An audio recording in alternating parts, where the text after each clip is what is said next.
So when I was, let's say, 4 years old, this story happened to me. It has also been told to me in that way that family folklore becomes family folklore. That you've heard it so many times that you sort of fill in the details that you don't remember yourself when you're little enough. But here's the thing I do remember. I remember being small. I remember sitting at the counter watching my grandmother make pancakes and different kinds of coffee cake for the bed and breakfast that she ran. I remember that it was Christmas because I was making one of those paper chains.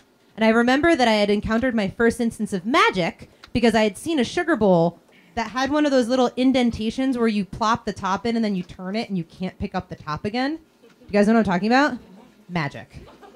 Right? 4-year-olds were real dumb. Magic. So I'm sitting here, I'm kind of idly making this paper chain. I'm twisting the sugar bowl top, and I'm sort of paying attention to my job, which is to grate the nutmeg on a nutmeg grater.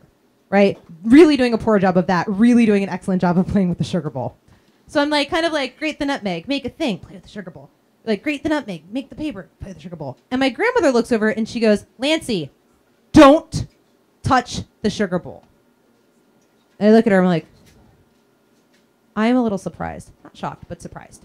Because I come from this really woo-woo kind of floofy family, right? My mother's a therapist. We're very like I and you statements. When I was 3, it was like, I get upset when you make me go to bed at time, right?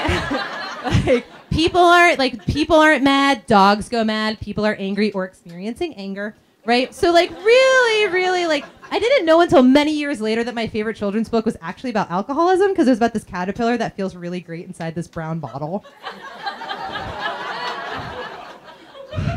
The result is that all of his friends are butterflies and he's not. Like, do not get alcoholism. So again, my grandmother kind of takes a sharp tone with me, which is surprising. So I kind of like perk up, curls asunder, right?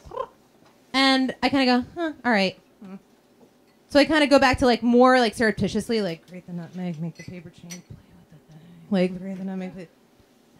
And it like clatters a little bit. And my grandmother comes over and she grabs my arm. And she's like, I told you not to do that. Shocked. Like, I looked at her. I'd never been like forcibly touched before. That was just not our family. Like, we didn't even really necessarily have time out. We had like a reflection corner where you went and you had like other things, like, you know, like notebooks and coloring books to like draw it out, right? So like never, ever, there was no basis for this type of physical contact in my family. And I'm not saying that my grandmother like whacked me upside the head. She just kind of grabbed my wrist like that. And so in just like uncomprehension, right? I start thinking about this sort of stuff. And I was like, you know what? I'm gonna teach grandmother a lesson. And now this is the part where, again, folklore, right? I don't actually remember this, but this is the thing that I was told I did. It's kind of embarrassing, so I'm glad I don't remember. Apparently, I look at her and I like get myself all up at that, and I take the sugar bowl and I'm like,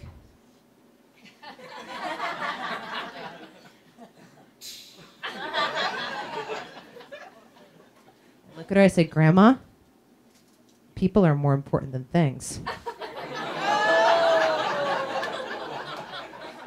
And I run upstairs, right? Like, I make my point, then I'm like, gone, right? Just like tiny little Usain Bolt. And so I go upstairs. Was that my bell ring? Oh, okay. I'm just killing it. So I go upstairs, and there's this little bedroom in the bed and breakfast, the Jones room. That was mine, except for weren't guests there, and that really confused me. One time I even kicked somebody out in the hallway. There is the bell. And so I get up there, and I'm sitting just like righteous indignation of a toddler. And my mom comes up, and this is the second era of shock, right? My mom comes up, and she's like, okay, so you're going to need to go downstairs and tell your grandma you're sorry. And I was like, but I am not sorry. People are more important. She's like, I know, people are more important than things. But sometimes, right, when we're angry, when something has happened to us, when we kind of, you're going to want to say you're sorry because you might not get the chance to later down the line. Now, I don't know if she was like giving me some sort of like prelude to the fact that like life is cold and dead. Like, like you might not get the chance to say you're sorry because people die. Like, I don't know if that was where it was, or she was just like, oh my God, this kid needs to go say she's sorry to my mother right now. But I kind of look at her and I'm like, she's like, and so I run downstairs really quickly. And I kind of stand on the thing and I put my little things like that. And this is what now, if you ever call us Simcoe Sylvia, you will hear the same thing. We'd use this every time.